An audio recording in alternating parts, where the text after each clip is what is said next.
পৃথিবীর সবচেয়ে মূর্খতা কি জানেন? পৃথিবীর সবচেয়ে মূর্খতা হলো কোনো মানুষের শারীরিক বৈশিষ্ট্য নিয়ে, শারীরিক সৌন্দর্য নিয়ে তাকে খোঁচা মেরে কথা বলা। আচ্ছা, এটা তো কমন সেন্সের বিষয়, তাই না? যে শারীরিক সৌন্দর্য বা শারীরিক বিভিন্ন রকমের অবকাঠামো সেগুলো সম্পূর্ণই বিধাতা দিয়ে থাকেন।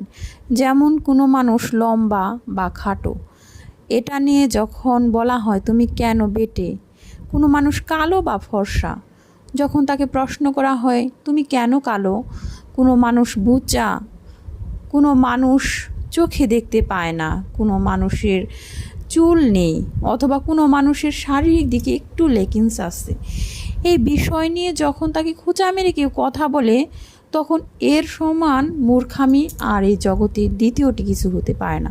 সবচেয়ে বড় অজ্ঞতার পরিচয় এটা। কারণ আপনাকে মনে রাখতে হবে যে হ্যাঁ, মানুষ মানসিকভাবে জ্ঞান অর্জন করে জ্ঞানের প্রগাঢ়তাকে বৃদ্ধি করতে পারে, এটা বিধাতা তাকে দিয়েছে। কিন্তু শারীরিকভাবে যে গঠন হয়ে গেছে সেটা কখনোই সে চেঞ্জ করতে পারবে না, কারণ বিধাতা তাকে এভাবেই দিয়েছে। অতএব এ বিষয় নিয়ে কথা নয়।